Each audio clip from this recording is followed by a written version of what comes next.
तो इस कहानी की शुरुआत में हम ये देखते हैं कि एक काफी खतरनाक इंटरगैलेक्टिक काइजू इंसानों पर अटैक करने के लिए ऊपर से आया होता है और ये सभी को मारना शुरू कर देता है। पर ये अभी खतरे की निशानी है। इससे भी ज्यादा और काफी खतरनाक काइजूस दुनिया में आने वाले हैं। और लो भाई, ये सारे के सारे काइजूस इस दुनिया में टपक चुके हैं, जो कि इस पूरी दुनिया का बट्टा बिठाने वाले हैं, यानी कि सभी को काफी आसानी से खत्म कर देंगे। पर इंसान भी हार मानने वालों में से नहीं है। वो भी सारे देशों को इकट्ठा करके एक टीम बनाते हैं, जो कि इन काइजूस को मारने के लिए सामने आ जाती है। लेकिन वो थोड़ा सा ही सफल होते हैं, पर उन्हें काफी ज्यादा खामियाजा भुगतना पड़ता है। पर रुको, शायद यहाँ पर एक ऐसा बच्चा है जो कि आगे चलकर इन काइजूस से ह्यूमैनिटी को बचा सकता है। लेकिन ये बच्चा थोड़ा सा शर्मीला है। कहीं ऐसा ना हो कि आगे चलकर ये बच्चा मीठा निकले। वैसे इस बच्चे का नाम है तेत्सुओ और जब ये जा रहा होता है वो ये देखता है कि उसके सामने एक रोबोट है, जो कि इस बात को लेकर काफी ज्यादा हंगामा कर रहा है कि उसे काइजूस के खिलाफ इस्तेमाल ना किया जाए। और सभी लोग ये बातें कर रहे होते हैं कि अगर हम इसे ब्लास्ट कर देंगे तो सारे काइजूस एक बार में ही खत्म हो जाएंगे। जिसके बाद यहाँ पर एक बंदा आता है जो कि इन सभी का मेन रिसर्चर है और वो ये कहता है कि तुम बस एक प्रोटोटाइप हो और हमने तुम्हें इसलिए बनाया है ताकि हम तुम्हें काइजूस के खिलाफ इस्तेमाल कर पाएं। और साथ ही में ये बंदा कहता है कि हमें ऐसे ही काफी सारे रोबोट्स बनाने चाहिए ताकि कोई भी इंसान लड़ाई में मारा ना जाए। पर ये रोबोट उससे कहता है तुम मेरे साथ ऐसा मत करो, मैं अभी जीना चाहता हूँ। तेत्सुओ जो कि पास में खड़ा हुआ है और वो भी इन सारी बातों को सुनकर काफी ज्यादा परेशान हो जाता है। पर अगली पल हम ये देखते हैं कि पूरी सिटी में अलार्म बजने शुरू हो जाते हैं, यानी कि काइजूस ने दोबारा से इस सिटी पर अटैक कर दिया है और सारे लोग उनसे बचकर भाग रहे होते हैं। आइयो अम्मा बचा लो रे। लेकिन तेत्सुओ यहाँ से नहीं भागता और वो जाते ही सीधा इस रोबोट में बैठ जाता है जिसका नाम है स्नोमैन। और वो सारे के सारे कंट्रोल्स अपने हाथ में ले लेता है। स्नोमैन उससे कहता है कि तुम्हें यहाँ पर नहीं होना चाहिए, ये सारा कुछ काफी खतरनाक है, तो तुम यहाँ से चले जाओ। तभी ये बात हमारे सामने आती है कि स्नोमैन एक काफी खतरनाक रोबोट है जो कि कभी भी ब्लास्ट कर सकता है। पर तेत्सुओ उसे अब भी कंट्रोल करने का ट्राई कर रहा होता है क्योंकि वो एक जीनियस है। क्या मैं ऐसे करूँ, क्या ऐसे ऐसे, अरे ओए समझ जा।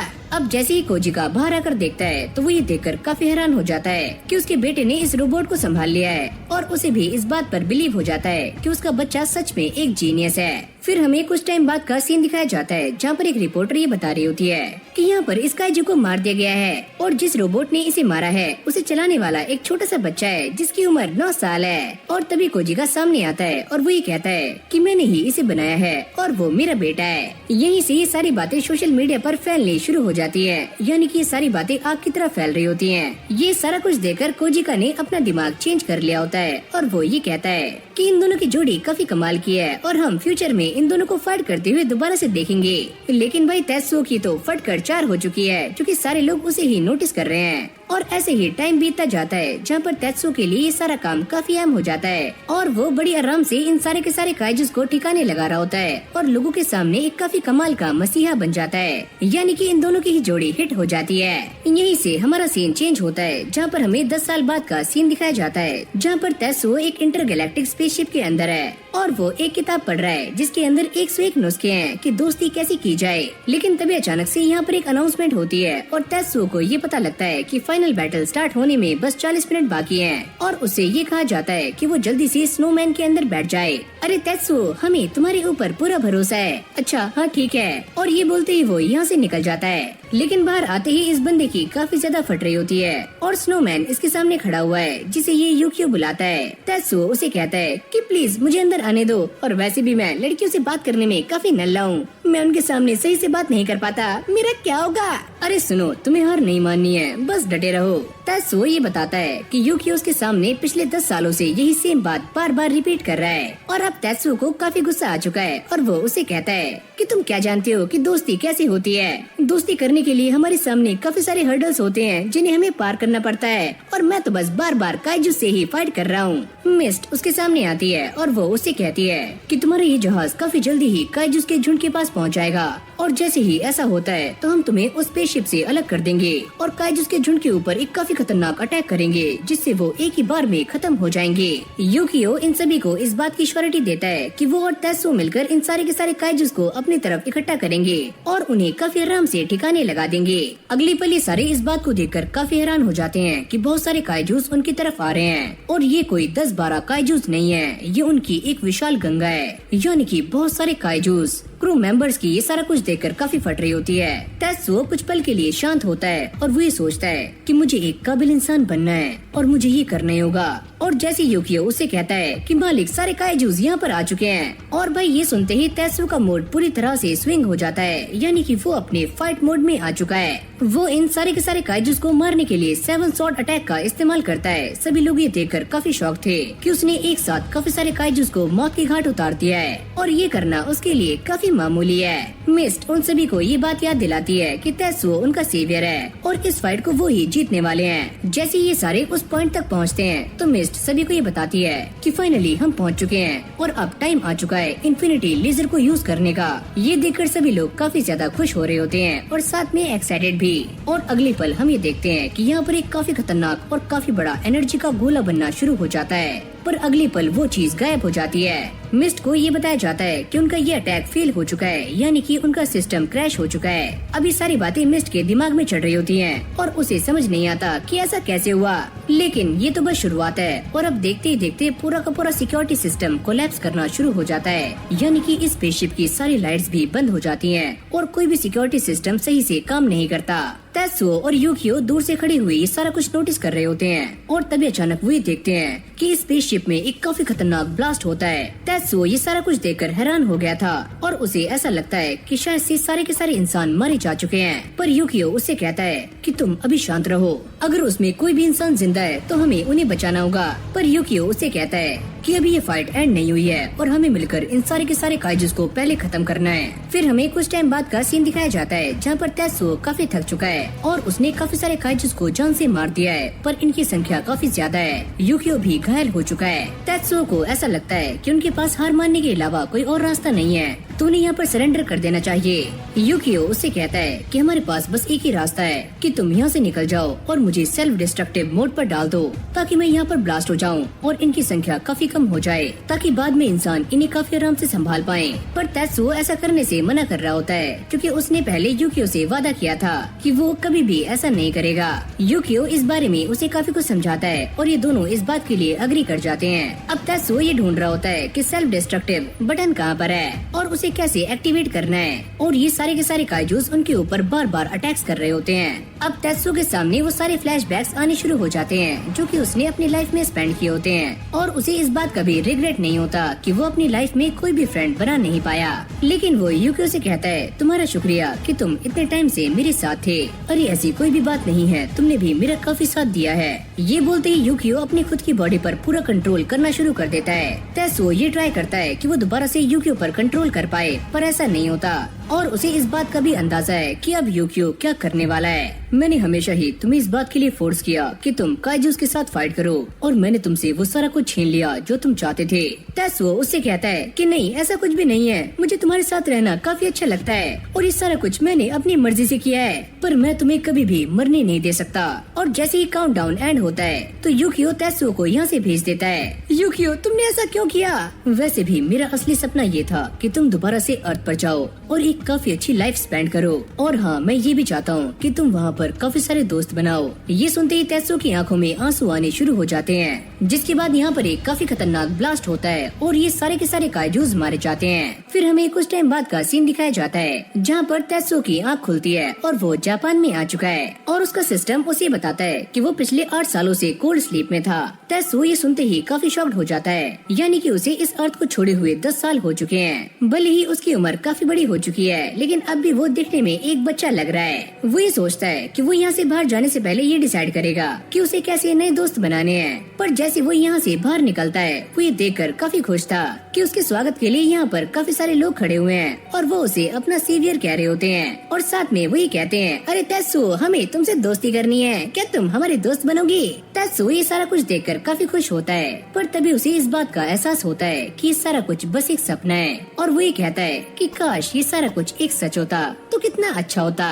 अब जैसे ही तेत्सुओ बाहर आकर देखता है तो ये देखकर काफी शौक था कि ये पूरी दुनिया बर्फ में जम चुकी है और यूकियो ने जिस चीज के लिए अपनी जान दी थी शायद से ये उस चीज को बचा नहीं पाए हैं। पर अब भी उसे इस बात की उम्मीद होती है कि शायद से इसका इफेक्ट इसी एरिया में हुआ होगा और वो दोबारा से पोर्ट में जाता है और चेक करता है और वो ये देखकर काफी शॉक था कि ये पूरी धरती बर्फ से जम चुकी है। ये सारा कुछ देखकर ऐसा लगता है कि इस दुनिया से ह्यूमैनिटी खत्म हो चुकी है। पर मैंने यूकियो से वादा किया था कि मैं काफी सारे दोस्त बनाऊंगा, और जब इस दुनिया में लोग ही नहीं होंगे तो मैं दोस्त कैसे बनाऊं? तेत्सुओ ऑलरेडी ही यहाँ पर बैठे बैठे बोर हो चुका है और उसे 22 घंटे हो चुके हैं, जिसके बाद उसे भूख लगती है। पर तभी अचानक उसके सामने यूकियो की रिकॉर्डिंग आ जाती है, जिसमें उसने ये कहा था कि मैं ये चाहता हूँ कि तुम अर्थ पर जाओ और काफी सारे दोस्त बनाओ। ये सुनते ही तेत्सुओ के अंदर दोबारा से एनर्जी आ जाती है और वो जल्दी से खाना खाकर बाहर निकल जाता है ताकि वो इस वर्ल्ड में इंसानों को ढूंढ पाए जिससे वो दोस्ती करेगा।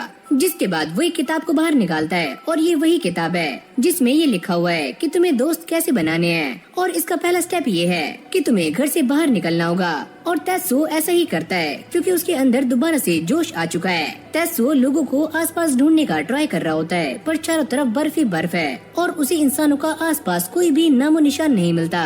पर फिर भी वो अपनी खोज जारी रखता है इस आस में कि शायद से उसे कोई इंसान मिल जाएगा। आगे जाते हुए तेत्सुओ को एक इंसान मिलता है और इससे पहले ये उससे बात करता, इसकी बॉडी उससे टच होती है और वो इंसान पट से ही बिखर जाता है, यानी कि वो पहले ही मारा जा चुका था, वो भी ठंड से, बस उसकी बॉडी फ्रीज हो गई थी। तेत्सुओ ये सारा कुछ देखकर परेशान हो जाता है और उसे ये बात समझ आ जाती है कि यहाँ के हालात काफी खराब हो चुके हैं। पर तभी वो ये देखता है कि इस इंसान के पास एक मशीन भी है जो कि अब भी काम कर रही है। तेत्सुओ इसका यूज करता है ताकि वो बाकी के लोगों को ढूंढ पाए और वो इसे काफी अच्छे से कंट्रोल भी कर रहा होता है। आगे जाते हुए उसके सामने एक काफी बड़ा गड्ढा आता है। वो ये सोचता है कि शायद से इंसान अगर बचे होंगे तो वो इसके अंदर हो सकते हैं, तो पहले मुझे एक काम करना चाहिए, तो चलो उन्हें आवाज देकर बुलाता हूँ। पर इस बंदे का नेचर काफी शाय है और वो उन्हें आवाज लगाने में असफल हो जाता है। लेकिन तेत्सुओ काफी ट्राई करता है पर इसकी पर्सनैलिटी ऐसी नहीं है। पर तभी अचानक हम ये देखते हैं कि उसके पीछे एक काफी बड़ा काइजू आ जाता है, जिसको देखकर तेत्सुओ की फटनी शुरू हो जाती है और वो इससे बचकर इसी मशीन पर भाग रहा होता है। वो ये सोचता है कि ऐसा कैसे हो सकता है कि ऐसे एनवायरनमेंट में भी ये सारे काइजू जिंदा हैं। वो इससे बचते हुए इस बड़े गड्ढे में कूद जाता है, लेकिन वो ये देखता है कि ये जगह वही है जिसे वो जानता है, लेकिन ये जगह भी पूरी तरह से बर्फ से घिरी हुई है। तो उसका हौसला टूटना शुरू हो जाता है। पर तभी उसे आँखियों से किया हुआ वादा याद आता है और उसके अंदर दोबारा से हिम्मत आ जाती है। अब ये काइजू दोबारा से उसके ऊपर अटैक करता है और तेत्सुओ उससे बचने का ट्राई कर रहा होता है। तेत्सुओ इस मामले में काफी लकी है कि काइजूस की सारे अटैक सामने से आते हैं, तो वो इन्हें काफी आराम से काउंटर कर रहा होता है। ये फाइट देखते ही देखते काफी ज्यादा इंटेंस होनी शुरू हो जाती है और ये काइजू तेत्सुओ की इस मशीन को भी तोड़ देता है। तेत्सुओ को ऐसा लगता है कि अब वो मारा जा सकता है, पर तभी उसे अपने डैड की बात याद आती है कि काइजूस को मारने की हिम्मत तुम्हारे अंदर है, तो तुम उन्हें काफी आराम से मार सकते हो, बस हिम्मत रखो। और लो भाई, ये बात याद करते ही तेत्सुओ के अंदर काफी गुस्सा भर जाता है और जैसे ही काइजू उसे निकलता है तो तेत्सुओ उसके मुंह को चीरते हुए बाहर आ जाता है और ये काइजू यहीं पर मारा जाता है। अगले पल यहाँ पर कुछ इंसान आते हैं जो कि इस पूरी की पूरी सिचुएशन को देखकर काफी खुश हो रहे होते हैं कि किसी ने शायद से इस काइजू को जान से मार दिया है। और तभी इस काइजू के मुंह से तेत्सुओ बाहर निकलता है और वो इन सारे इंसानों को देखकर काफी खुश हो जाता है कि फाइनली उसने इंसानों को ढूंढ लिया। लेकिन भाई इन सभी लोगों की तेत्सुओ को देखकर काफी ज्यादा फट रही होती है। उन सभी को ऐसा लगता है कि ये भी कोई काइजू है, पर तेत्सुओ मन ही मन में ये सोचता है कि यूकियो, मैंने इंसानों को ढूंढ लिया है। अबे ओए, तू कौन सा काइजू है, भाग जा यहाँ से, शू शू भाग। पर कुछ टाइम के बाद इन सभी को एहसास हो जाता है कि तेत्सुओ एक इंसान है और तेत्सुओ अपनी किताब की बातों को याद करता है कि दोस्ती करने का सेकंड स्टेप है कि जब भी आप किसी इंसान से मिलो तो उसके सामने स्माइल करो। पर ये वाली स्माइल काफी गंदी होती है और ये सारे उसे देखकर काफी डर जाते हैं। अबे ओए, क्या कर रहा है ये? ऑलरेडी ही तेत्सुओ की हालत काफी खराब हो चुकी है और वो बेहोश हो जाता है। तभी यूकियो उससे कहता है कि तुम तो बस ये बेकार की किताब पढ़ रहे हो, इससे कुछ भी नहीं होता। पर तेत्सुओ उससे कहता है कि ये कोई बेकार की किताब नहीं है, ये एक ऐसे इंसान ने लिखी है जिसके 1 मिलियन से भी ज्यादा दोस्त थे।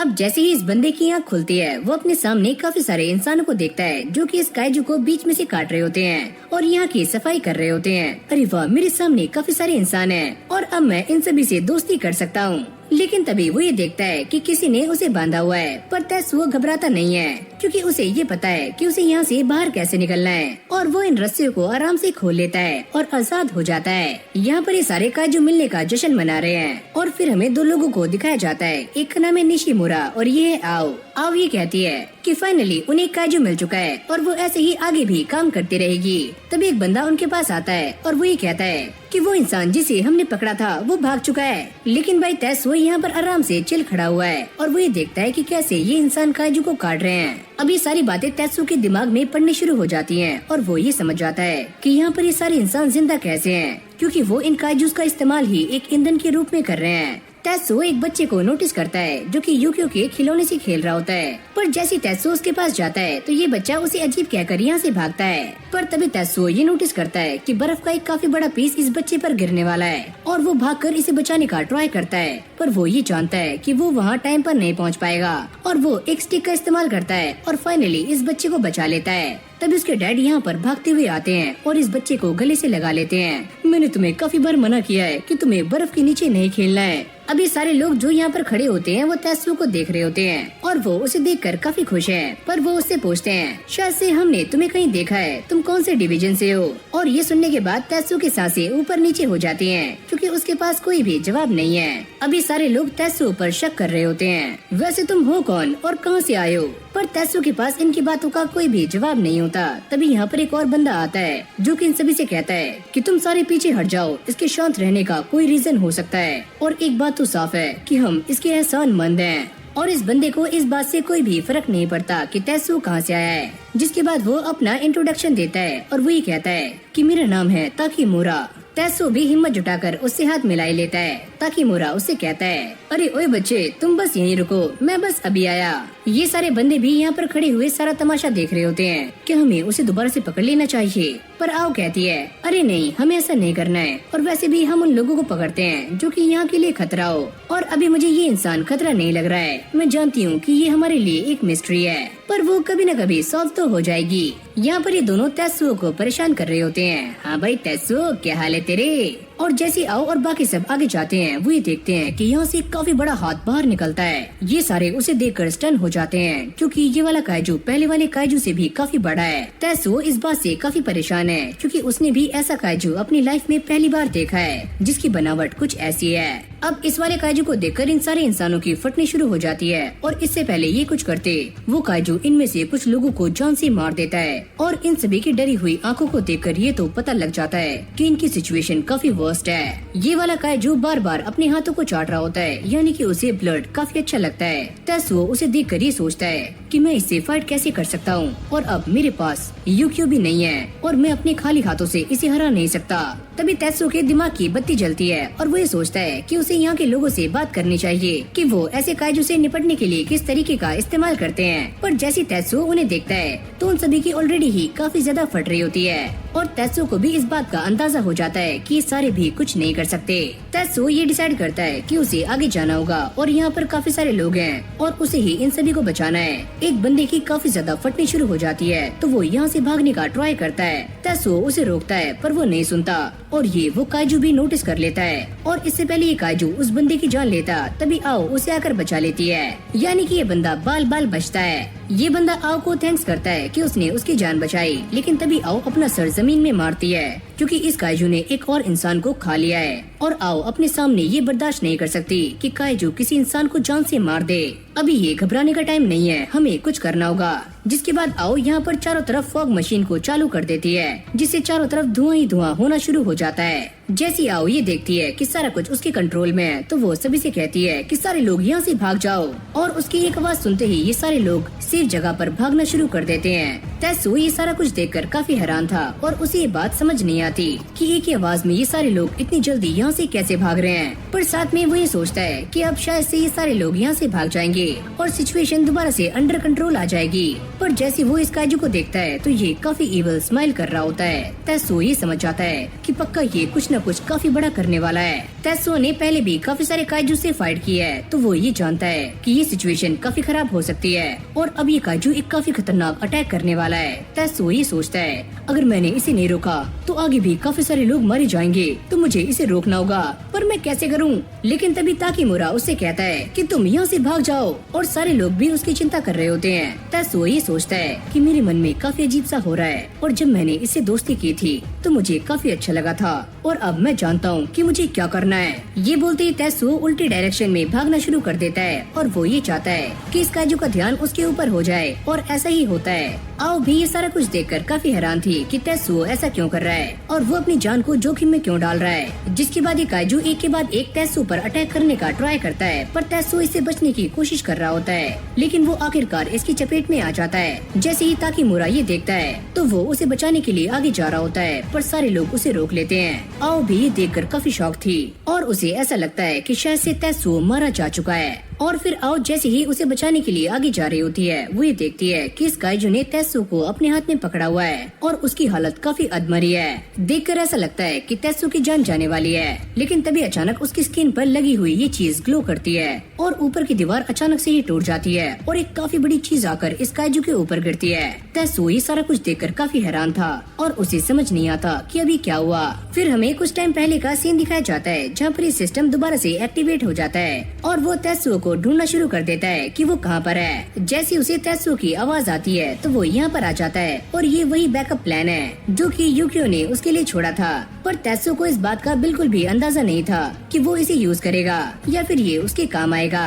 अब देखते ही देखते ये पूरा का पूरा एस्केप पोर्ट दोबारा से यूकियो में कन्वर्ट होना शुरू हो जाता है जो कि तेत्सुओ से ये कहता है कि चलो टाइम आ चुका है जवाबी कार्रवाई करने का। जिसके बाद हमारी कहानी दोबारा से उसी टाइम पर आ जाती है जहाँ पर सिटी में काइजूस ने अटैक करना शुरू कर दिया था और ये सारे लोग उनसे बचने के लिए काइजूस पर अटैक करते हैं और यहीं पर हम यूकियो को देखते हैं जिसको चलने में काफी दिक्कतें आ रही होती हैं। कोजी का भी दूर से खड़े हुए आराम से ये सारा कुछ नोटिस कर रहे होते हैं और वो यूकियो से ये कहते हैं कि शायद से मैं रात में ट्यून अप करना भूल गया, मुझे माफ करना। तेत्सुओ ये ट्राई करता है कि वो किसी तरह से यूकियो को कंट्रोल कर पाए पर ये करना आसान नहीं होता और जैसे ही वो अपनी ड्रिंक पीता है तो उसे ये ड्रिंक काफी अजीब लगती है क्योंकि ये कोई ड्रिंक नहीं है, ये एक ऑयल है। और अगले पल हम ये देखते हैं कि इन दोनों की फाइट स्टार्ट हो जाती है और ये ऑयल वाली गलती भी उसके डैड की होती है और वो इसके लिए भी माफी मांगते हैं, मुझे माफ करना।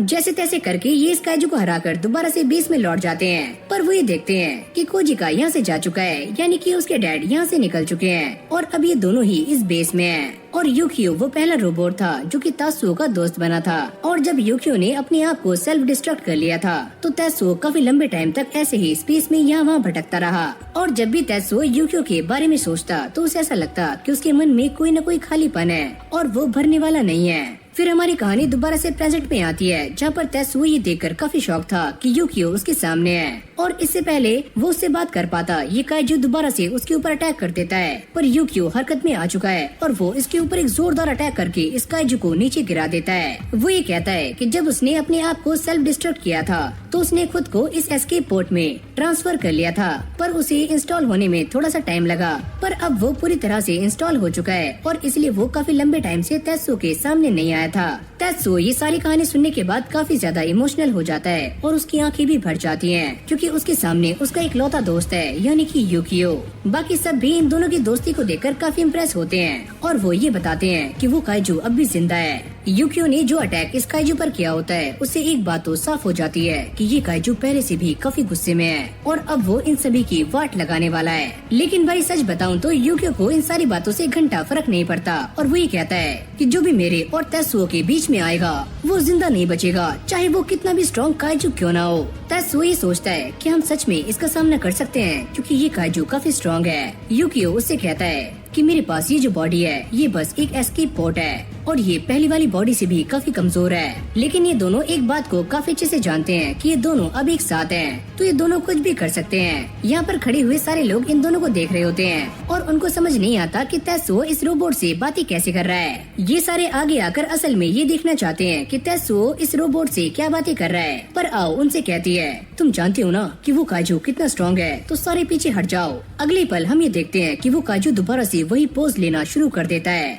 यूकियो ये समझ जाता है है कि ये काइजू अब क्या करने वाला है। ये काइजू अपनी गर्दन को काफी पीछे कर लेता है और अपने हाथों को जमीन में घुसा देता है, जैसे कि वो एक काफी खतरनाक हमले की तैयारी कर रहा है। और तभी अचानक हमें देखते हैं कि वो काइजू काफी फुर्ती से उन दोनों पर अटैक कर देता है, जिससे यहाँ पर एक जोरदार धमाका होता है। और जैसे ही सारा धुआं छड़ता है तो हम ये देखते हैं कि यूकियो ने तेत्सुओ को बचा लिया है और वो समय रहते ही सामने से हट गए थे।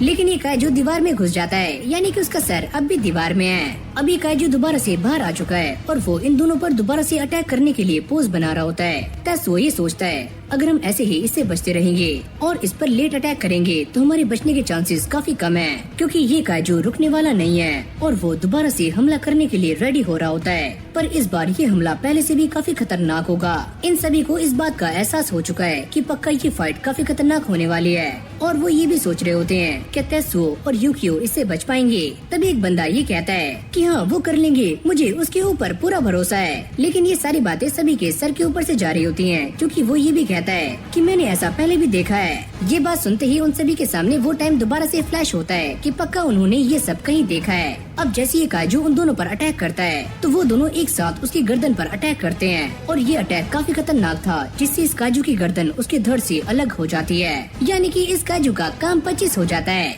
सभी लोगों में खुशी की एक अजीब सी लहर है और वो सारे तेत्सुओ को देखकर काफी खुश हो रहे होते हैं कि उसने फाइनली इस काइजू को जान से मार दिया है। आओ ये देखकर काफी हैरान थी, क्योंकि उसने ऐसा नजारा आज से पहले कभी भी देखा नहीं होता। तेत्सुओ ने इस काइजू को मारने के लिए जिस टेक्निक का इस्तेमाल किया वो सच में काफी इम्प्रेसिव थी और सभी लोग खासकर आओ उसे देखकर इस बात से इम्प्रेस हो रहे होते हैं कि सच में तेत्सुओ काफी स्ट्रॉन्ग है और इन दोनों की जोड़ी कमाल की है। लेकिन अभी भी ये सारा मामला थमा नहीं है और फिर हमें 100 किलोमीटर दूर का सीन दिखाया जाता है, जहाँ पर एक अजीब सा काइजू हम सभी के सामने आता है और देखकर तो ऐसा लग रहा है कि ये काइजू पहले वालों से भी काफी स्ट्रॉन्ग है, यानी कि इसकी बॉडी काफी हद तक इंसानों की तरह लग रही होती है, यानी कि 2 हाथ 2 पैर और एक फुल फ्लैश्ड बॉडी जो कि बिल्कुल इंसानों की जैसी है और ये साइज में भी काफी बड़ा है, इंसानों से तो काफी ज्यादा ही बड़ा है। अब इस बड़े वाले काइजू को मारने के बाद ये सारे उस जगह पर जा रहे होते हैं जहाँ पर बाकी के ह्यूमंस हैं। तेत्सुओ ये सुनकर काफी खुश है कि फाइनली उसे उस जगह पर जाने का मौका मिल रहा है, जिससे वो बाकी के लोगों से मिल पाएगा और उसके बहुत सारे दोस्त होंगे।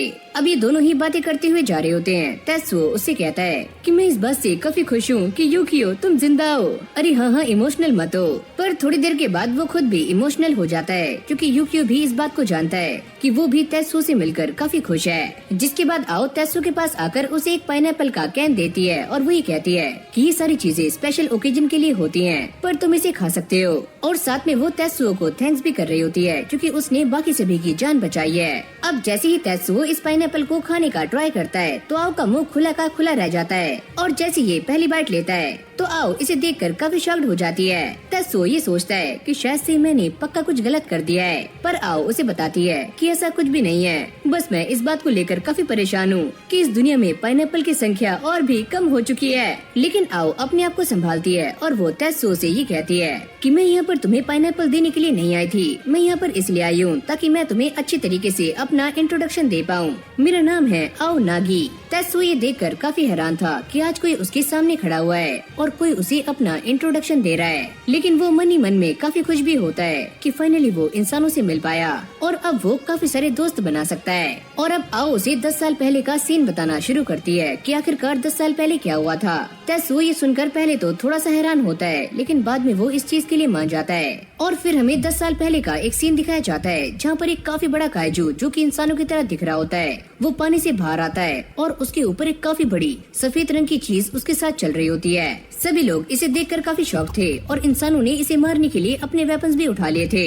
पर अगली पल हम क्या देखते हैं कि उनकी बॉडी पूरी तरह से जमनी शुरू हो जाती है और इस काइजू के ऊपर जो सर्कल वाला गोला होता है वो भी कई सारे पार्ट्स में बंटना शुरू हो जाता है और ये सर्कल्स जहाँ भी जाते हैं वहाँ का टेम्परेचर गिरना शुरू हो जाता है, यानी कि सारी चीजें फ्रीज होनी शुरू हो गई होती हैं। ठंडी हवाएं चलनी शुरू हो चुकी थी और सारी चीजें एक एक करके जमनी शुरू हो गई। तेत्सुओ और यूकियो इन बातों को सुनकर काफी शॉक्ड हो जाते हैं और उन्हें ये बात समझ नहीं आती कि ऐसा कैसे हो सकता है और ये सारा कुछ एक काइजू ने किया है, तो वो काइजू सच में काफी खतरनाक होगा। जिसके बाद तेत्सुओ उससे पूछता है कि उस टाइम एंटी काइजू फोर्स कहाँ पर थी। आओ उसे बताती है कि सारी की सारी सिचुएशन काफी जल्दी बिगड़नी शुरू हो गई और सारे हालात हाथों से बाहर निकल गए और जो भी लोग इसमें जिंदा बचे उन्होंने दूसरों को बचाना शुरू कर दिया और तभी आसमानों से भी काफी सारे काइजूस आने शुरू हो गए। पर साथ में वो ये कहती है कि मुझे ऐसा लगता है कि सभी लोग ये मानते हैं कि अब भी एक ऐसा मॉल है जहाँ पर बचे हुए लोग जिंदा हैं और शायद से वहाँ पर एंटी काइजू फोर्स भी हो सकती है। अब ये सारे उस जगह के काफी नजदीक होते हैं। एक बंदा तेत्सुओ से ये कहता है, अरे तेत्सुओ इससे दूर रहना, कहीं ये तुम्हें परेशान ना कर दे। और वो तो ये सुनकर ही काफी खुश था कि कोई उसे उसके नाम से पुकार रहा है। अगली पल ये सारे मॉल के सामने पहुंच जाते हैं और ये देखकर काफी खुश थी और तेत्सुओ के चेहरे पर भी स्माइल आ जाती है। इस मॉल के अंदर जितने भी लोग थे उन्हें इस बात का पता लग चुका है कि आओ यहाँ पर दोबारा से वापस आ चुकी है और वो ये सोच रहे होते हैं कि शायद से सीवियर भी यहाँ पर आया होगा। जिसके बाद यहाँ पर काफी सारे बंदों की भीड़ इकट्ठी हो जाती है और वो तेत्सुओ और यूकियो को देखकर काफी खुश हो रहे होते हैं और उन दोनों को अपना सीवियर कह रहे होते हैं। अरे तेत्सुओ जरा पोज दो, और वो भी इस चीज के लिए मान जाता है। जिसके बाद आओ उन दोनों को ये बताती है कि इस वाले मॉल में लाइफ कैसे स्पेंड होती है और यहाँ पर लोग कैसे रहते हैं। अब अंदर जाते हुए तेत्सुओ ये सारा कुछ नोटिस कर रहा होता है कि इस जगह पर काफी सारे लोग हैं और इस जगह पर अलग अलग डिपार्टमेंट्स भी बने हुए हैं और वो सारे डिपार्टमेंट्स अलग अलग काम करते हैं। कुछ लोग ऐसे हैं जो कि अंदर का सारा कुछ संभालते हैं और कुछ लोगों को बाहर जाना पड़ता है ताकि वो डेली यूज की चीजों को यहाँ पर ला पाए। अब ये सारा कुछ जानने के बाद तेत्सुओ आओ से ये पूछता है, पर तुम कौन से डिपार्टमेंट से हो? अरे मैं अकाउंटिंग डिपार्टमेंट से हूँ। अच्छा तो ये बात है। ओह हाँ मैं समझ गया तुम क्या सोच रहे हो। वैसे आओ को यहाँ से बाहर जाने की परमिशन नहीं है पर फिर भी वो जाती है ताकि वो आम लोगों को बचा पाए। तेत्सुओ यहाँ पर आ चुका है तो आओ उससे कहती है कि ये इंसान तुम्हारी देखभाल करेगा, इसका नाम है ताकीमुरा। और तेत्सुओ इस इंसान से पहले ही मिल चुका है जो कि उसे लेकर हॉट स्प्रिंग में आ जाता है ताकि वो थोड़ा सा रिलैक्स कर पाए और अपनी बॉडी को चिल करे। तेत्सुओ ये देखकर काफी शॉक था कि इस जगह पर एक हॉट स्प्रिंग भी है। ताकीमुरा उससे कहता है कि मैंने इस जगह को तुम्हारे लिए ही स्पेशल खाली करवाया है। अभी सारे एक साथ इस हॉट स्प्रिंग को एंजॉय करते हैं, यानी कि ताकीमुरा और उसका बेटा भी। पर तेत्सुओ ये सोचता है कि यहाँ पर आसपास की सारी जगह बर्फ से घिरी हुई है सिवाय इसे छोड़कर, तो यहाँ पर एक हॉट स्प्रिंग कैसे हो सकता है। ताकीमुरा इस बात को समझ चुका है कि पक्का ये बच्चा किसी न किसी परेशानी में है और वो ये कहता है कि तुम इसके बारे में चिंता मत करो, मैं ये जानता हूँ कि तुम क्या सोच रहे हो। और वैसे मैं तुम्हें बता दूं कि इस जगह के नीचे एक काइजू दफन है। तेत्सुओ ये सुनकर काफी शॉक था पर साथ में वो ये कहता है, और अब मैं तुम्हें एक ऐसे इंसान की कहानी बताने वाला हूँ जो कि एक काइजू टेमर है। ताकीमुरा उसे बताता है कि ये सारा कुछ शुरू कैसे हुआ। जब यहाँ पर चारों तरफ ठंड पड़नी शुरू हो गई थी तो लोगों के पास खाने के लिए कुछ भी नहीं था, तो इसलिए उन्हें काइजू का मांस खाना पड़ा और इससे काफी सारे लोग मारे गए। और इसी में से कुछ लोग ऐसे थे जिन्होंने वो मांस खाया और वो बच गए, पर जिन लोगों ने इसे खाने से मना किया वो जमकर मारे गए। और इस सफर में आओ भी जाते हुए काफी कमजोर महसूस कर रही होती है, जबकि उसने भी उस काइजू का मांस खाया होता है। एक बंदा ये कहता है कि हमें इसे छोड़कर यहीं पर जाना चाहिए और वैसे भी ये काफी जल्दी मरने वाली है। पर आओ के टीचर ऐसा करने से साफ मना कर देते हैं कि मैं ऐसा नहीं करूँगा और तुम ऐसा सोच भी कैसे सकते हो। पर तभी अचानक हम ये देखते हैं कि उन सभी के सामने एक काइजू आ जाता है और तभी यहाँ पर एक दूसरा काइजू भी एंट्री मार देता है। ये सारे भागते हुए आगे आ जाते हैं, लेकिन तभी ताकीमुरा ये देखता है कि आओ पीछे छूट चुकी है और वो उसे बचाने के लिए आगे जा रहा होता है। सारे लोग उसे रोकते हैं कि तुम वहाँ पर मत जाओ, शायद से आओ मारी जा चुकी होगी, तुम मुझे आगे जाने से रोक नहीं सकते और अब भी वो जिंदा होगी, मैं उसे बचाने के लिए जा रहा हूँ। पर तुम हमारी बात सुनो, अब कोई भी सीवियर नहीं है तो तुम आगे नहीं जा सकते।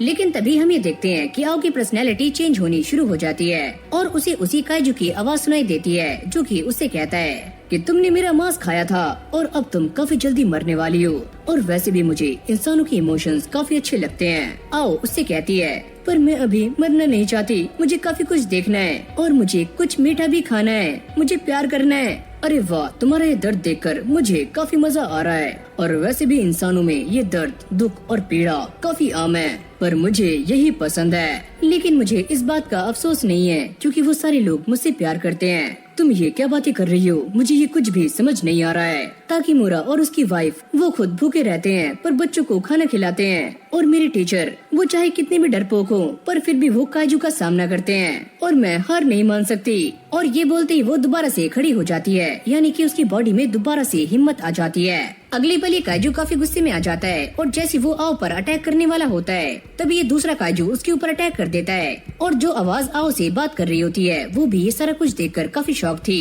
कि ये काइजू उसकी हेल्प क्यों कर रहा है। आओ भी ये सारा कुछ देखकर काफी शॉक थी कि उसकी बॉडी से काफी अजीब सी चीज बाहर निकल रही है और ये काइजू भी ट्रांसफॉर्म हो चुका है जो कि आओ को बचा रहा है। इन सभी की फटकर चार हो जाती है क्योंकि इन सभी ने आज से पहले ऐसा नजारा देखा नहीं होता और वो ये समझ जाते हैं कि आओ कोई मामूली इंसान नहीं है, वो एक काइजू टेमर बन चुकी है जो कि काइजूस को टेम कर सकती है और अब ये काइजू उनकी साइड से है। अब ये काइजू आओ से कहता है कि मुझे तुम्हारे अंदर ये फीलिंग्स काफी अच्छी लगी और जब तक तुम्हारे अंदर ये फीलिंग्स हैं मैं तुम्हारी हिफाजत करूंगा और हाँ मैं तुम्हारे लिए इस पूरी जगह को गर्म भी रखूंगा।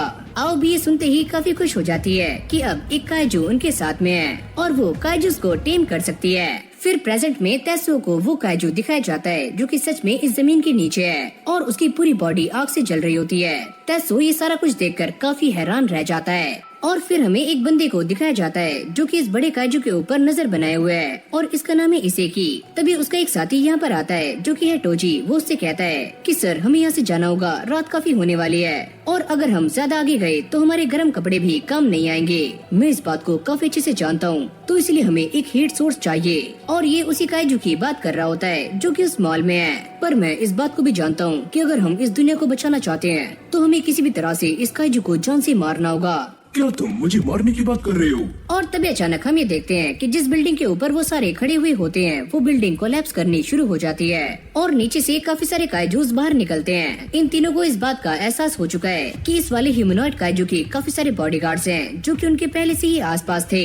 तभी ये बात सामने आती है कि सारे ही एंटी काइजू फोर्स से हैं और टोजी उस काइजू के सामने खड़ा हो जाता है क्योंकि वो ये जानता है कि वो ही इस वर्ल्ड की आखिरी उम्मीदें हैं तो उन्हें इससे फाइट करनी होगी। इस तरफ ये सारे भी उस काइजू के पास आ चुके हैं। तेत्सुओ उसे देखकर काफी हैरान था कि सच में ये काइजू काफी बड़ा है और इसकी पूरी बॉडी से आग बाहर निकल रही है। आओ उससे कहती है लैंड ऑफ मैन मैं आ चुकी हूँ, पर वो उससे कहता है कि प्लीज शांत हो जाओ, अभी मैं आराम कर रहा हूँ। अब जैसे ये काइजू सांस लेता है तो उसकी सांस से सामने रखा हुआ एक कपड़ा पूरी तरह से आग में जल जाता है, यानी कि उसके आसपास की सारी चीजें काफी गर्म है, यहाँ तक कि उसकी सांस भी। ताकीमुरा ये कहता है कि आओ हमारे लिए काफी लकी है कि वो हमारे साथ है और इसीलिए ये काइजू भी हमारे पास है। जिसके बाद आओ तेत्सुओ को ये बताती है कि वो भी फायर को कंट्रोल कर सकती है। लेकिन तुम ये सारी बातें छोड़ो, क्या तुम ये जानते हो कि ये वाला काइजू हिल नहीं सकता क्योंकि इसने अपनी सारी पावर्स हम सभी को गर्म करने में लगाई हुई है। और ये तेत्सुओ को ये समझाने की कोशिश कर रही होती है कि लैंड ऑफ मैन को कुछ चाहिए और वो है किताबें और मैं रोज ही इसे एक नई किताब पढ़कर सुनाती हूँ जो कि इसे काफी अच्छी लगती है। सीन चेंज होते ही ताकीमुरा उसे लेकर एक रूम में आ जाता है। वैसे ये एक क्लासरूम है। ताकीमुरा उसे कहता है कि वैसे तो ये वाले कमरे उन्हें दिए जाते हैं जिनकी फैमिली होती है और अब से तुम भी हमारी फैमिली का ही एक पार्ट हो। जिसके बाद वो उसे अपनी फैमिली से इंट्रोड्यूस करवाता है, ये है मेरा बेटा जोजी। लेकिन भाई जैसे ही तेत्सुओ ये वाला कर्टन हटाता है तो हगाने सामने ड्रेस चेंज कर रही होती है और वो उसे देखकर उसके ऊपर काफी गुस्सा करती है। अबे ओए नल्ले तू यहाँ पर क्या कर रहा है, मैं तेरी याददाश्त मिटा दूंगी, भाग जा यहाँ से। पर भाई तेत्सुओ तो पहले ही बेहोश हो चुका है क्योंकि उसने कुछ ऐसा देख लिया है जो कि उसे देखना नहीं चाहिए था।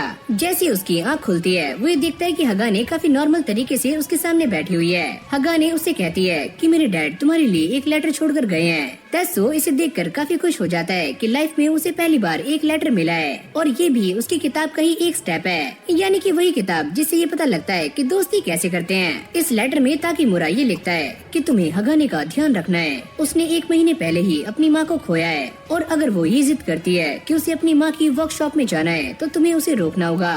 और इससे पहले तेत्सुओ कुछ बोलता हगाने उसे कहती है कि तुम मेरे साथ चलो और वो इसे बहला फुसलाकर अपनी माँ की वर्कशॉप में लेकर आ जाती है और वो ये कहती है कि उसकी माँ टेक्नोलॉजी डिपार्टमेंट से थी और उनकी काफी सारी रिसर्चेज हैं। क्या तुम्हारी मॉम काफी महान थी? अरे हाँ वो काफी अच्छी थी। और साथ में वो ये कहती है कि उसे बचपन से ही काफी सारी चीजें बनाने का शौक है और उसकी माँ हर बार उसकी तारीफें किया करती थी कि वो चीजों को काफी अच्छे से बनाती है। और अब यहीं से हमारा सीन दोबारा से चेंज होता है जहाँ पर हमें इसेकी को दिखाया जाता है और उसके साथियों को। इसेकी ये कहता है कि हमने फाइनली उस काइजू को जान से मार दिया और हमें जो चाहिए था वो मिल चुका है, यानी कि उसकी एक आँख। टोजी उसे बताता है कि हमें एक रिपोर्ट मिली है जिससे हमें ये पता चलता है कि सीवियर तेत्सुओ दोबारा से अर्थ पर आ चुका है और वो उसी मॉल में है। और ये कर्नल ये बात सुनते ही काफी शॉक्ड हो जाता है। मुझे तो ऐसा लगा था कि सारे लोग मारे जा चुके हैं, क्या तेत्सुओ अब भी जिंदा है? और अब वो ये कहता है कि काइजू डिफेंस फोर्स पहले ही खत्म हो चुकी थी और हम दोबारा से राख से बने हैं, तो इस बार कोई भी हमें दुनिया को बचाने से रोक नहीं सकता।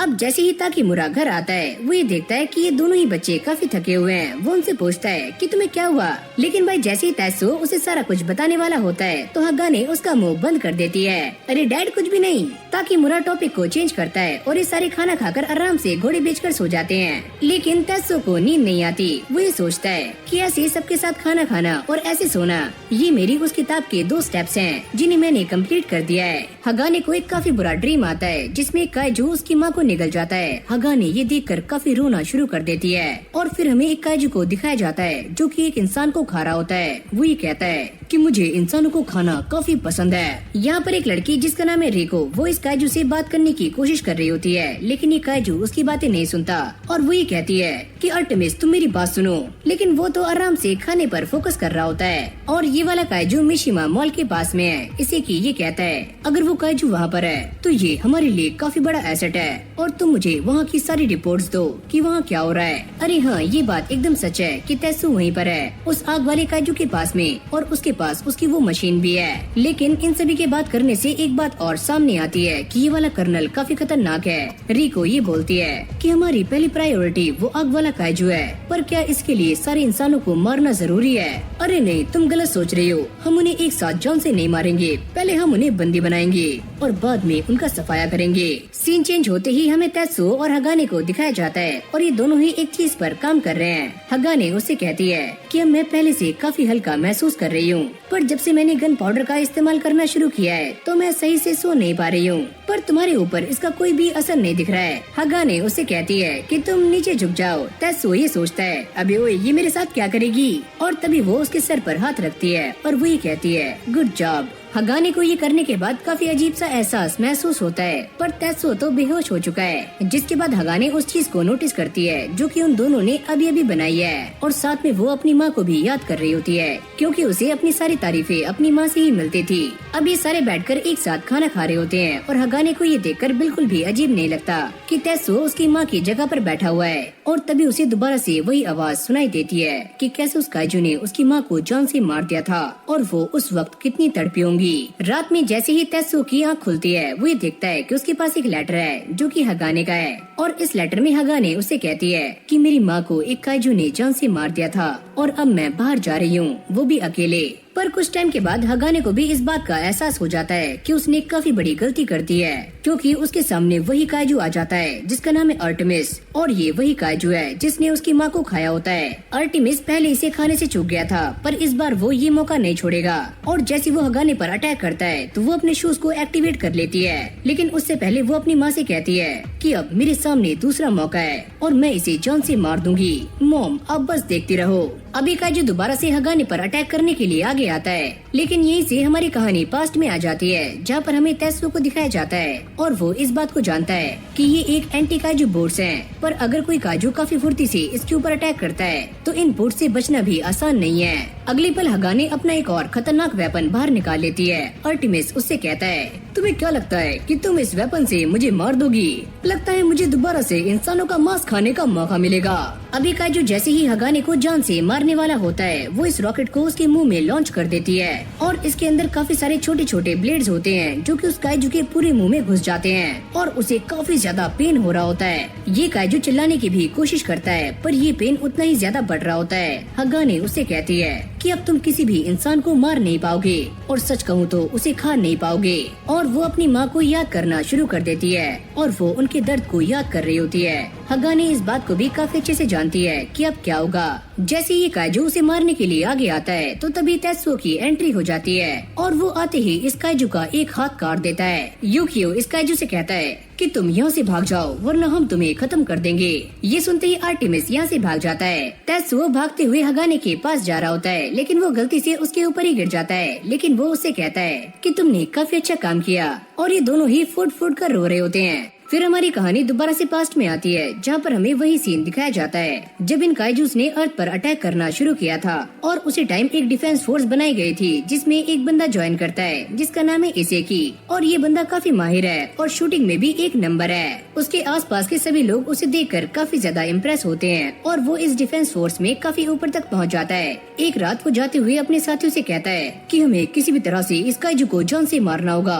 अगर ये सिटी में आ गया तो काफी सारे लोग जान से हाथ धो बैठेंगे। अब ये उस काइजू के सामने आ जाते हैं जो कि इन सभी पर अटैक्स करना शुरू करता है। डिफेंस फोर्स के काफी सारे लोग यहाँ से भाग जाते हैं, पर इसे की अब भी डटा रहता है, यानी कि वो इस काइजू को जान से मारने वाला है। अगले पल वो एक रॉकेट लॉन्चर को बाहर निकालता है और इस काइजू पर एक जोरदार अटैक करके उसे एक ही झटके में खत्म कर देता है। इसे की ये देखकर काफी खुश था कि उसने काफी सारे लोगों की जान बचा ली है, जो कि उसे अपना सेवियर कह रहे हैं। ऐसे ही मेहनत करते करते और काफी सारे काइजूस को जान से मारते हुए इसे की काफी ऊंचे पद तक आ जाता है और उसकी काबिलियत सभी के सामने आनी शुरू हो जाती है। उसके साथ ही उससे कहते हैं कि तुम आगे जाकर काफी बड़ा कुछ हासिल करने वाले हो। लेकिन फिर एक दिन ऐसा आता है जब टीवी पर ये अनाउंस हो रहा होता है कि एक 9 साल का बच्चा है जिसका नाम है तेत्सुओ, और उसने एक रोबोट को चलाना सीख लिया है और वो काफी सारे काइजूस को अकेले ही जान से मार रहा है। जैसे ही इसे की ये सारा कुछ सुनता है तो उसका दिमाग सनकना शुरू हो जाता है, क्योंकि वो अकेला ही ह्यूमैनिटी का सेवियर बनना चाहता था और अब ये 9 साल का बच्चा उसके बीच में आ रहा है। अब धीरे धीरे करके इस डिफेंस फोर्स में लोगों की संख्या कम होनी शुरू हो जाती है, क्योंकि सभी का ये मानना था कि इंसानों से ज्यादा रोबोट्स काइजूस का काफी अच्छे से सामना कर सकते हैं, तो इसीलिए ज्यादा सैनिकों की जरूरत नहीं है। अब इन सारी बातों को पता करने के लिए इसे की रोबोट्स के पास आता है और वो ये कंक्लूजन निकालता है कि ये वाले रोबोट्स काफी स्लो हैं और जितना मैं सोचता हूँ ये रोबोट्स उससे काफी स्लो रिएक्शन करते हैं। तेत्सुओ भी धीरे धीरे करके लोगों के बीच में काफी ज्यादा फेमस हो जाता है और सभी लोग उसकी काफी ज्यादा तारीफें करते हैं, क्योंकि वो नुकसान भी काफी कम करता है और सारे काइजूस को काफी आराम से ठिकाने लगा देता है। और तभी सायरन बज जाता है, यानी कि 3 और एंटी गैलेक्टिक काइजूस यहाँ पर आ चुके हैं। इसे की अपनी टीम को लेकर वहाँ पर जाता है, पर ये पूरी टीम उन काइजूस के सामने टिक नहीं पाती। इसे की उनसे कहता है कि तुम सारे पीछे हो जाओ। ये सारे लोग यहाँ से भाग जाते हैं, पर अब भी इसे की उससे फाइट करने के लिए यहाँ पर खड़ा होता है। वो ये सोचता है कि मैं इससे फाइट करूंगा और सभी लोग ही जानेंगे कि मैं ही असली सेवियर हूँ। और इससे पहले ये काइजू उसके ऊपर अटैक करता तेत्सुओ यहाँ पर आ जाता है, जो कि इस काइजू को मारना शुरू कर देता है। ये देखकर उसके मन में काफी गुस्सा आता है और वो इसके ऊपर बंदूक भी तान देता है, पर उसकी सारी गोलियां खत्म हो चुकी हैं, तो वो बस खड़े हुए तेत्सुओ को गुस्से से देख रहा होता है। इसी पल से उसके मन में तेत्सुओ के खिलाफ नफरत भरनी शुरू हो गई और उसने काफी कम टाइम में काफी ऊंचे पद हासिल किए और सभी के सामने ये बात रखी कि इस दुनिया का सिर्फ एक ही सेवियर नहीं होना चाहिए। हम ऐसे ही काफी सारे बच्चों को खड़ा करेंगे जो कि उसकी तरह ही इस दुनिया को बचाएंगे और सेवियर कहलाएंगे। सच में वो उससे भी आगे जा सकते हैं। फिर हमारे सामने ये सारी बातें फ्लैश होती हैं कि कैसे बिग फ्रीज आया और कैसे तेत्सुओ की फाइट उन सारे काइजू से हुई थी और वो एक जोरदार ब्लास्ट भी। यही वो टाइम था जब इसेकी की बनाई हुई ऑर्गेनाइजेशन पूरी तरह से खत्म हो चुकी थी, यानी कि उसने जिन बच्चों को तैयार किया था उसमें से काफी सारे लोग मारे जा चुके थे। और ऐसे ही हमें कुछ टाइम बाद का सीन दिखाया जाता है जहाँ पर इसेकी और ये कुछ बच्चे अब भी जिंदा हैं, यानी कि इस माहौल में भी सरवाइव कर चुके हैं। फिर हमारी कहानी दोबारा से प्रेजेंट में आती है, जहाँ पर ये सारे मिलकर एक साथ यूकियो पर अटैक करते हैं और निशाना एकदम सीधा लगता है, जिससे यूकियो को काफी ज्यादा डैमेज आता है। तेत्सुओ उसकी तरफ भागने का ट्राई करता है और तभी इसेकी की टीम का एक बंदा ये कहता है, अरे वाह, देखा मेरा निशाना एकदम बेचूक था, काफी मजा आया। हमने इस बच्चे को मिशिमा मॉल से दूर कर दिया, यानी कि उनका सबसे बड़ा हथियार यहाँ पर ढेर पड़ा हुआ है, तो किस्मत भी हमारे साथ है। अब उसकी एक साथी उसे कहती है कि उसका काइजू मारा जा चुका है, यानी कि वो अल्टीमिस की बात कर रही है। इसे की उसे कहता है, तो क्या हुआ, तुम मेरे पीछे खड़ी होकर ये सारा नजारा देख सकती हो। और वो ये बात काफी अजीब तरह से कह रहा होता है, जिसके बाद वो ये कहता है कि वो टाइम आ चुका है कि जब मैं तेत्सुओ को अपने हाथ से जान से मारूंगा।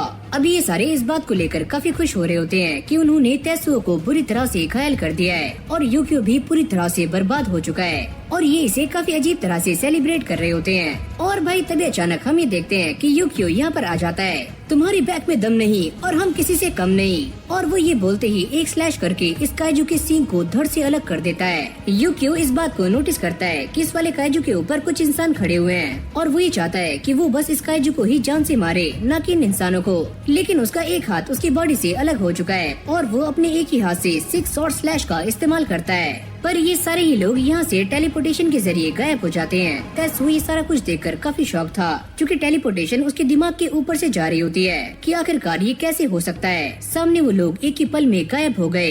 इस तरफ इसे कि हम सभी को ये बताता है कि इंसान अपने 10% ब्रेन का ही इस्तेमाल करता है, पर अगर वो अपने ब्रेन का सही तरीके से इस्तेमाल करता है तो वो काफी सारी हाइपर फिजिकल स्ट्रेंथ को भी अचीव कर सकता है, जैसे कि टेलीपोर्टेशन और आग को पैदा करना। लेकिन वो इन सारी चीजों को बकवास कहता है। वो ये कहता है कि अकेले इंसानी दिमाग ऐसा नहीं कर सकता, पर अगर उसे किसी काइजू के साथ जोड़ दिया जाए तो इंसान काफी कुछ कर सकता है। तेत्सुओ ये सोचता है कि यहाँ पर जितने भी लोग हैं वो सारे इन काइजू से जुड़े हुए हैं और वो काफी आसानी से इनकी पावर्स को भी इस्तेमाल कर पा रहे हैं। तेत्सुओ को ये सारी बातें धीरे धीरे समझ आनी शुरू हो जाती है कि आखिरकार एक काइजू टेमर क्या क्या कर सकता है। हगाने भी खड़ी हुई सारा कुछ देख रही होती है और वो ये देखकर काफी हैरान थी कि सामने जो इंसान है वो दूसरे इंसानों पर अटैक क्यों कर रहे हैं। पर हाँ, एक बात तो साफ है कि ये सारे ही आओ की तरह काइजू टेमर्स हैं और ये काफी खतरनाक हैं। सिचुएशन काफी वर्स्ट हो चुकी है क्योंकि अब उनके सामने 5 इंसान हैं और ये पांचों के पांचों ही काइजू टेमर्स हैं और उनके पास काफी खतरनाक काइजूस भी हैं। लेकिन भाई आओ को इन सारी बातों के बारे में पता नहीं होता, वो तो यहाँ पर आराम से मस्ती कर रही होती है। फिर हमें दोबारा से इसेकी को दिखाया जाता है जो ये कहता है कि भले ही ये लोग कितने भी स्ट्रॉन्ग क्यों ना हो, पर हम किसी से भी हारने वाले नहीं हैं। और वो अपने आप से ये वादा करता है कि वो किसी भी तरह से तेत्सुओ को जान से मार देगा। तो इसीलिए वो अपने प्लान में चेंज करता है कि वो सारे मिशिमा नहीं जाएंगे और अपनी पूरी ताकत का इस्तेमाल करते हुए तेत्सुओ को यहीं पर जान से मार देंगे। हगाने ये सारा कुछ देखकर काफी परेशान थी कि तेत्सुओ काफी शांत है, लेकिन तेत्सुओ वही कर रहा है जो कि वो काफी अच्छे से कर सकता है, यानी कि लड़ने की तैयारी। अगले पल सारे के सारे काइजूस तेत्सुओ को मारने के लिए आगे आते हैं और वो अपनी लाइफ की सबसे बड़ी फाइट करने के लिए रेडी हो जाता है। पर वो ये देखकर काफी हैरान था कि ये सारे काइजूस उसे पास करते हुए आगे जा रहे हैं और उसे बात समझ नहीं आती। लेकिन अब ये बात साफ हो चुकी है कि इसेकी काफी ज्यादा स्ट्रेटेजिक है और उन्होंने अपने प्लान में टाइम रहते ही चेंज कर लिया है। और वो इन सभी को देखकर ये कहता है, क्या तुम जानते हो कि हमारी सेना कहाँ पर जा रही है? तेत्सुओ और बाकी सब ये सुनते ही काफी हैरान हो जाते हैं क्योंकि वो आंसर जानते हैं। मेरे सारे के सारे साथी मिशिमा मॉल तक जा रहे हैं और उन्हें वहाँ जाने में सिर्फ 4 से 5 मिनट लगेंगे और तुम्हारे पास भी इतना ही टाइम है कि तुम इन काइजूस को मारकर जल्दी से वहाँ पहुँच जाओ। यूकियो काफी गुस्से में है और वो इसे कहता है कि तुम मेरे रास्ते से हट जाओ। पर जैसे यूकियो इसके ऊपर अटैक करता है, पर तभी अचानक हम ये देखते हैं कि वहाँ पर एक काफी खतरनाक काइजू आ जाता है जो कि यूकियो पर एक जोरदार अटैक करके उसे काफी दूर फेंक कर मारता है। इसेकी अपने काइजू से कहता है, हरकुलिस इन सभी को खत्म कर दो।